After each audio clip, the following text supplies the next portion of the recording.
Bienvenidos a este podcast literario que tiene como fin reconocer y difundir las obras literarias de las escritoras que a lo largo de la historia han sido menospreciadas o invisibilizadas por su condición de ser mujer. Mi nombre es Elise y cada semana te voy a recomendar a una autora diferente mientras conocemos su historia, su estilo literario y analizaremos brevemente parte de su obra. También puedes seguirme en mi canal de YouTube, El Librero de Elise, o en el Instagram del podcast, mujeres-y-literatura.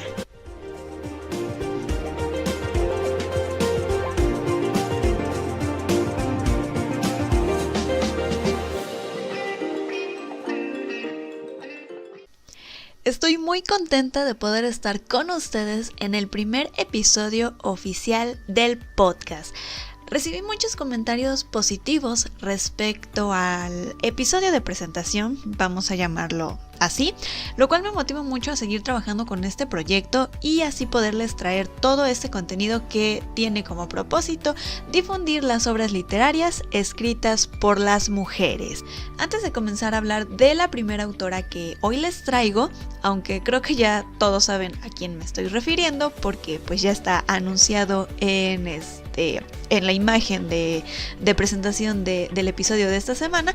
Bueno, antes ya de hablar de esta escritora que creo que solo yo estoy manteniendo en el misterio, quiero contarles un poquito acerca de los libros que estoy leyendo actualmente. El primero es Sisi, Emperatriz Accidental, escrito por Alison Pataki, el cual nos narra cómo comienza la historia de amor entre Elizabeth de Baviera y su primo, el emperador de Austria, Francisco José.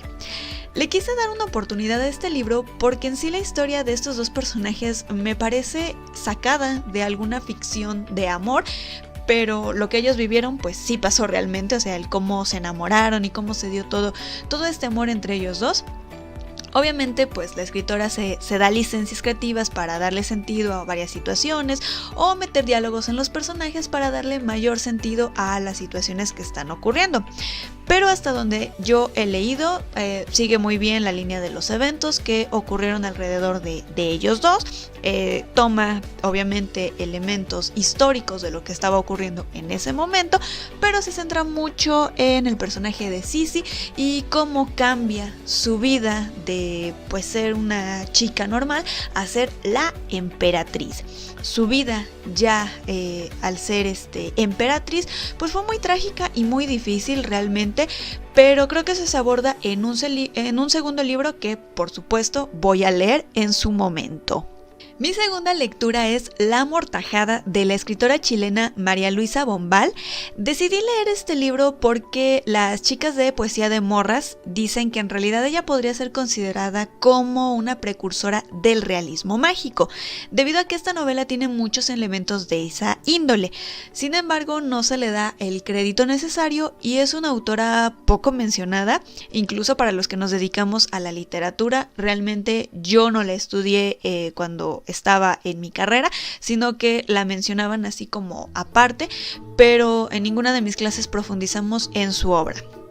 Obviamente yo le voy a abrir un espacio aquí, pero para eso primero quiero leerla y analizar más a profundidad su obra, pero tengan por seguro que se las voy a recomendar en su momento.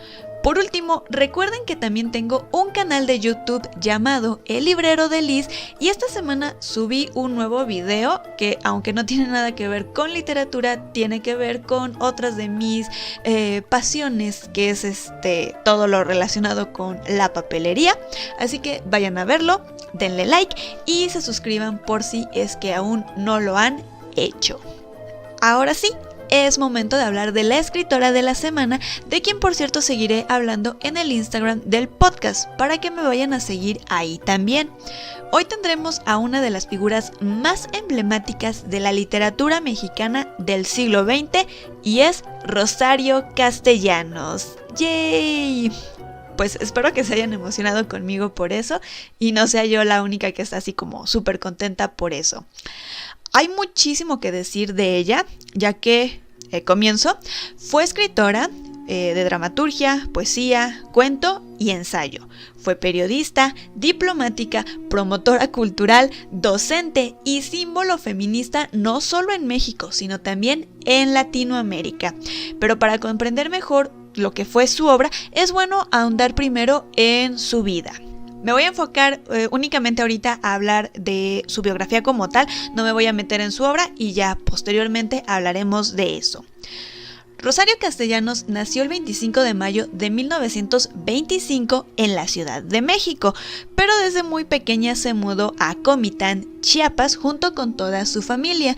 Por eso es que se le relaciona más como una escritora chiapaneca, porque pues allá pasó gran parte de su infancia, a pesar de haber nacido en la Ciudad de México y posteriormente haberse mudado de nuevo para allá cuando estudió la universidad y se volvió docente. Desafortunadamente, la tragedia llegó a su vida con el fallecimiento de su hermano menor Mario a causa de una apendicitis, cuando él tenía 7 años. Luego, en 1948, morirían sus padres. Debido a estos eventos tan fuertes, ella necesitaría expresar todo lo que sentía y fue así como ella comienza a escribir. Se mudó a la Ciudad de México, pues ya estando sola, donde realizó sus estudios en letras y en filosofía, en nada más y nada menos que la Universidad Nacional Autónoma de México. Posteriormente obtuvo beca en el Instituto de Cultura Hispánica y se fue a Madrid a estudiar estética. Trabajó también como catedrática en la UNAM, en la Universidad de Wisconsin, en la Universidad Estatal de Colorado y en la Universidad de Indiana. Ahí impartió clases de literatura y de filosofía. También escribió durante muchos años en el periódico de El Excelsior. También fue promotora del Instituto Chiapaneco de la Cultura y del Instituto Nacional Indigenista. También recibió la beca de la Fundación Rockefeller y perteneció a la generación de medio siglo. Este movimiento de escritores marcó una parte muy importante dentro de la literatura mexicana del siglo XX. Otras autoras que pertenecieron a este movimiento fueron Amparo Dávila, Elena Poniatowska, Inés Arredondo y Guadalupe Dueñas. Adentrándonos más en su vida personal, aunque quisiera hacerlo, no puedo dejar de mencionar que estuvo casada con Ricardo Guerra Tejada, que también fue profesor de filosofía. La relación que Rosario tuvo con su pareja no fue nada sencilla, hubo muchísimas infidelidades por parte de él, además de minimizar su carrera como escritora, y en más de una ocasión la violentó de manera emocional al exigirle un papel de ama de casa y madre que simplemente ella no quería tomar, es decir, le exigía que escogiera entre su carrera como docente y su papel como ama de casa y madre. O sea, no podía tener ambas, sino que tenía que escoger una, y pues era un conflicto interno que Rosario después podría describir en muchas de sus historias. Después de varios abortos y de la muerte de una hija recién nacida, la pareja logró tener un hijo, Gabriel Guerra Castellanos. La pareja se divorció luego de 13 años de matrimonio, afortunadamente para Rosario. Para 1971, el presidente Luis Echeverría nombraría a Rosario Castellanos embajadora en Israel. Durante su estancia en este país también trabajó como catedrática en la Universidad de Jerusalén. Desafortunadamente, falleció el 7 de agosto de 1974 en Tel Aviv. Esto a consecuencia de una descarga eléctrica provocada, por lo que se dice en muchos medios, por una lámpara cuando acudía a contestar el teléfono al salir de bañarse. A pesar que oficialmente se declaró la causa de muerte como un choque eléctrico, hay varias teorías que apuntan que en realidad pudo haberse tratado de un suicidio o de un asesinato. En cuanto al suicidio, se dice que esto se debía a que la escritora padecía de una depresión crónica. Sin embargo, su hijo señaló años más tarde que durante la etapa en que Rosario estaba en Israel, ella se encontraba bastante feliz por su cargo como embajadora, su estancia en Tel Aviv y las clases que impartía en la Universidad Hebrea de Jerusalén. Se cree entonces que esta teoría pudo haber sido propuesta por una secuencia de hechos aislados y de hasta clichés. Es decir, pues ella padecía depresión o creían que padecía depresión porque era poeta. Y se cree que todos los poetas tienen depresión. Se le añade también los problemas matrimoniales que tuvo con Ricardo Guerra, es decir, que todavía venía cargando todos los problemas que tenía con él. Y pues se cree esto porque la muerte fue bastante repentina, o sea, es algo que nadie se esperaba. Y pues era la manera de justificar, ¿no? O sea, el hecho de que perdiéramos a una gran escritora tan pronto. Como le ha pasado a muchos otros escritores, la muerte de Castellanos se maneja más como una novela de misterio que como un caso resuelto, ya que muchas veces se ha distorsionado como al dudar sobre la causa de su muerte o hasta el lugar en donde esto ocurrió. Pero entonces, ¿qué fue realmente lo que ocurrió con la muerte de Rosario Castellanos?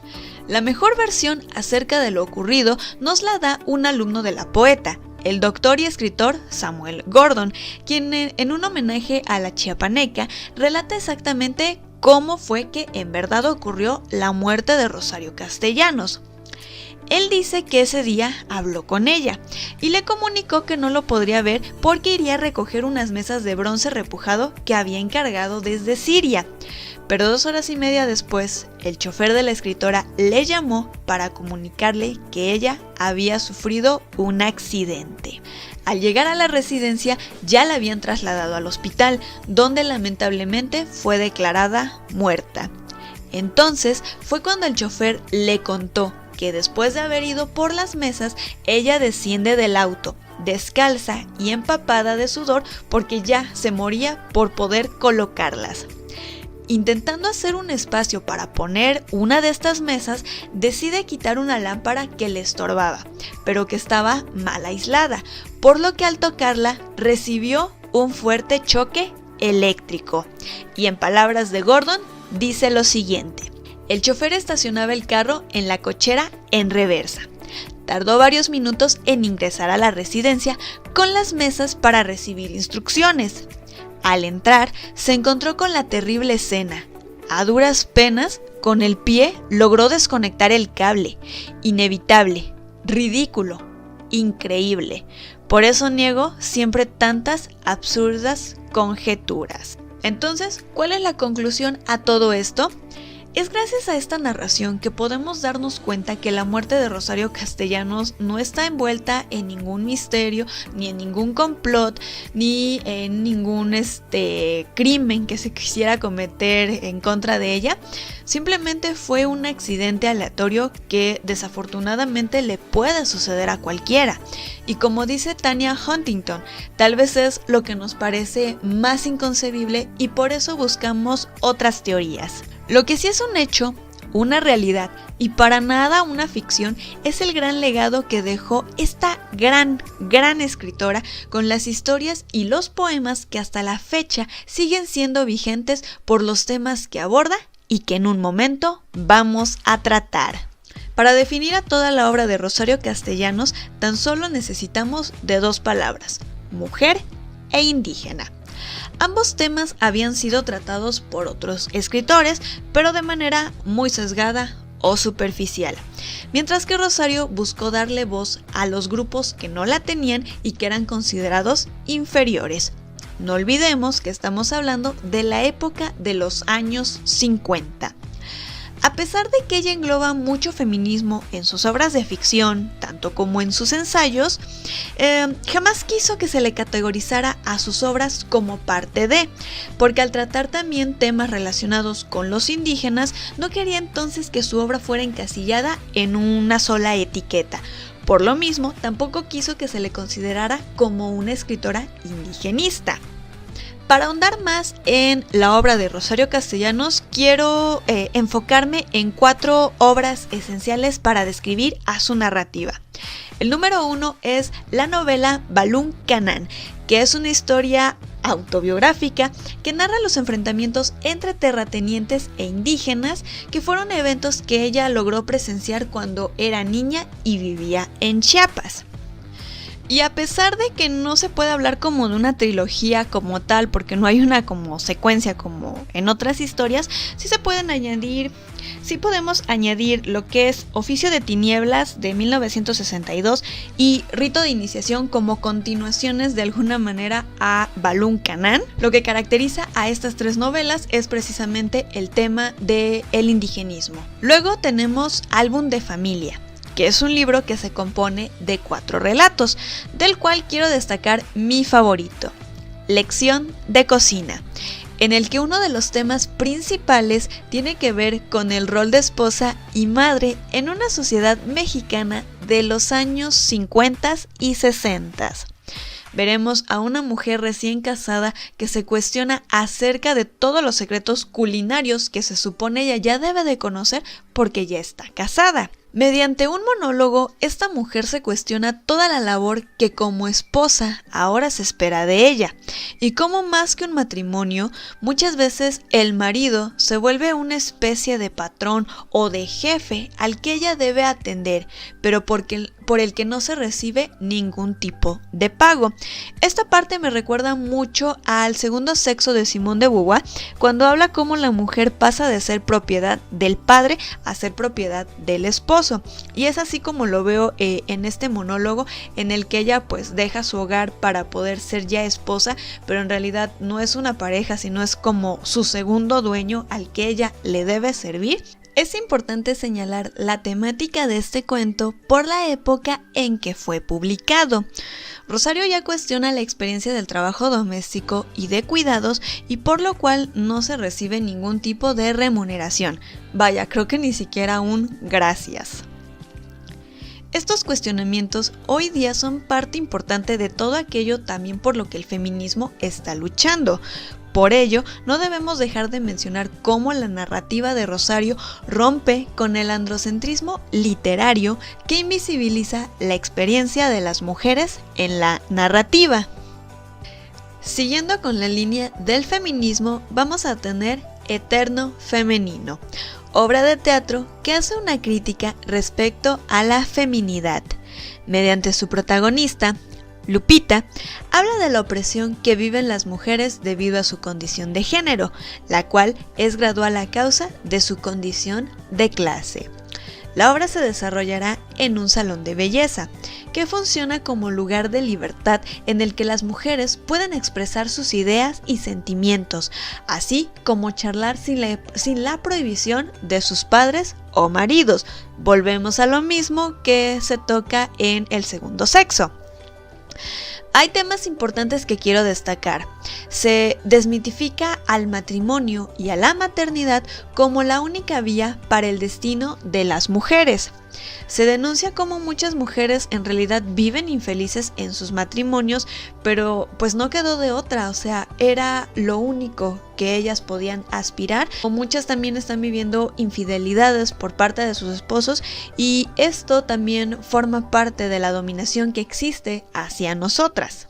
Asimismo, se habla de esta supuesta igualdad de género que pues todo mundo presume, pero que ya en la práctica esto pues no es cierto. Porque aún se cuestiona, en ese momento, estoy hablando de ese momento, se cuestiona acerca de esa mujer que busca romper con los roles que se le exigen, como no casarse, no querer ser madre, o incluso poner su vida profesional como prioridad en sus vidas.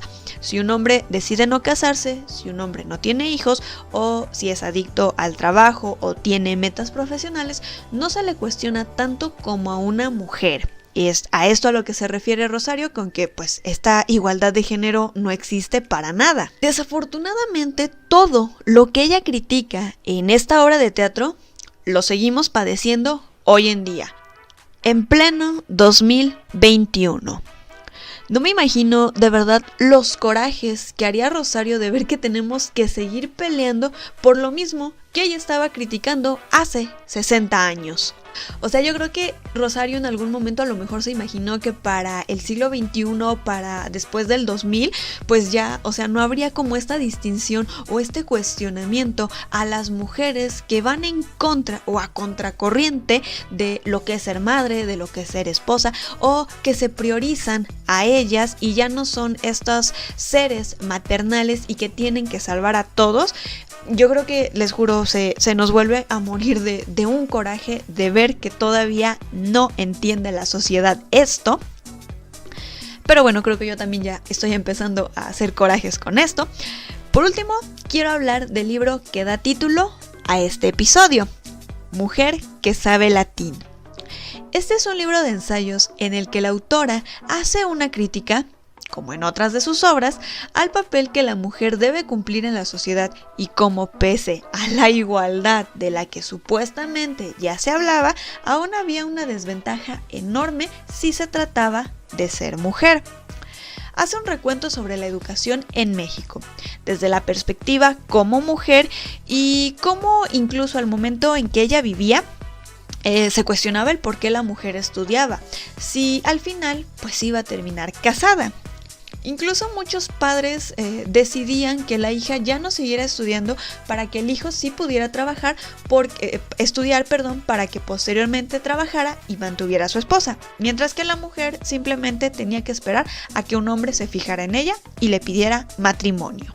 También en este libro de ensayos hará referencia a escritoras como Simone de Beauvoir, que estoy segura la leyó muchísimo por también todas las referencias que da a ella en este libro. Habló de Sor Juana Inés de la Cruz, obviamente, y de Virginia Woolf, entre otras mujeres escritoras. El título del libro me encanta porque viene de un antiguo refrán sexista que dice: mujer que sabe latín no tiene marido ni buen fin. Esto quiere decir que aquella mujer que deseara estudiar no conseguiría marido, y por ello su destino sería malo. Se exhortaba entonces, a partir de este refrán, a que las mujeres priorizaran lo que verdaderamente era importante para ellas, es decir, casarse y formar una familia. El ver a una mujer independiente que estudiara y trabajara era algo mal visto. Y es incluso algo que Rosario padeció mucho durante su matrimonio. Era ella a la que se le exigía escoger entre el hogar o la carrera. Era ella la que debía priorizar el deseo de su marido por tener hijos. Ella tenía que sacrificarse, mientras que él no, porque eso es lo que la sociedad y las costumbres esperaban. Así que, como muchos otros textos de Rosario, este también se puede hacer pasar como un escrito reciente que describa a la sociedad que nosotros estamos viviendo, y en realidad nadie notaría la diferencia ni se daría cuenta que hace una crítica a una sociedad que hoy en día ya no debería pensarnos como madres o como esposas. Deberíamos en estos momentos ya ser una sociedad que nos ve como mujeres, y ella como ícono feminista es algo que cuestionó mucho, porque repito, ella también lo padeció mucho en su hogar. Por último, no puedo terminar este episodio sin antes haberles recomendado la película de los adioses de Natalia Beristain, inspirada en la vida de Rosario Castellanos. Esta película a mí me gusta muchísimo y tiene saltos al pasado para recordar a la Rosario joven que todavía vivía en Chiapas y quien apenas está iniciando su carrera como escritora. Luego vuelve al presente de la historia y nos muestra a una Rosario más madura, que ya es profesora en la UNAM. Yo creo que si queremos conocer un poco más sobre la relación que tuvo con Ricardo Guerra, esta puede ser una opción para ver, aunque hay muchas licencias creativas que se toma Natalia para poder encajar con esta historia, para describir esta relación que estos dos personajes. Yo no siento que haya algo alejado a la realidad con respecto a lo que ellos vivieron. Otra opción para conocerlos mejor y como vestigio ya de lo que Rosario Castellanos dejó, está el libro Cartas a Ricardo, que es un recopilado de cartas que pues ella le escribió a su esposo. Lo malo de todo esto es que el libro es casi casi imposible de conseguir, incluso en digital. Así que si alguien lo tiene, por favor le ruego que me lo pase, en verdad. En estas cartas se encuentra una frase que yo compartí en mi Face hace algunos meses y que hoy en día la gente le sigue dando like, y es la siguiente: lo único que te pido es que cuando hables conmigo cuides tus palabras, que sean del mismo tamaño que tus sentimientos, porque si tú me dices no, para mí es no, y si me dices llueve, para mí está lloviendo, y si me dices amor, para mí es amor. Creo que con esta frase doy por concluido el episodio de esta semana. Recuerda que podrás encontrar más información en el Instagram del podcast. De igual manera, ahí podrás dejar tus comentarios y sugerencias, así como propuestas sobre qué escritoras quieres escuchar aquí. Mi nombre es Elis y estaré de vuelta la siguiente semana.